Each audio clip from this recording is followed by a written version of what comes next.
Hey, campus, I'm here with Jack Underwood, a professional counselor and also a member of Campus Church, and we're just discussing a couple things that we want to bring before you. And so one of those things that we want to bring before you is the idea of what it feels like to be in the current season that we're in and being asked and even given strong recommendations for us to isolate. So when we say that word isolate, some people really have deep emotions about that. What are some thoughts that you could give us or some recommendations that you could give us as it relates to the idea of isolation?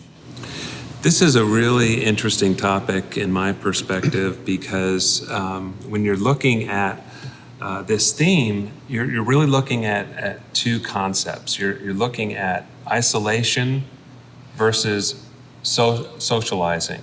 And it can have a different effect for individuals in each camp. For example, if you learned that in order to get your basic human needs met, that you could more adequately do that by being social, well, now what is that going to do to you that you're being asked to not be social during this time, that you can't be in groups of 10 or more people at the same time? And so this is an individual, for example, I'll say some of us. I always want to say some of us Sure. because we can all relate to these things.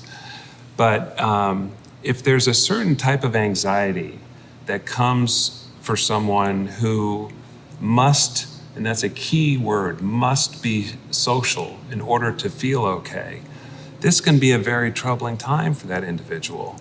And so this is going to be a very significant adjustment for an individual like that to make.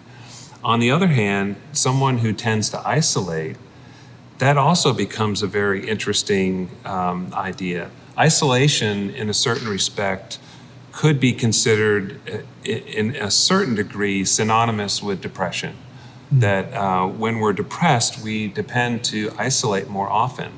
And so if there are some of us that are in that camp that have been feeling down or feeling low or have been isolating, and now all of a sudden we're being asked to isolate even more, it would be somewhat of a logical conclusion that it could be a more depressing situation for an individual like that.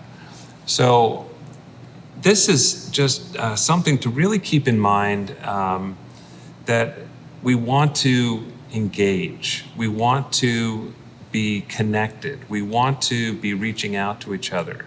We want to be able to give permission to be vulnerable with each other.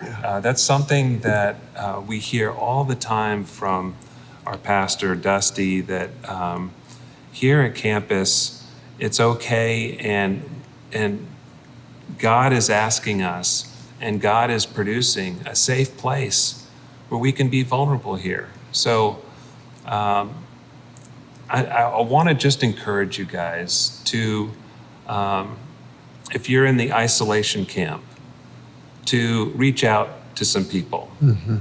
We see you here at campus.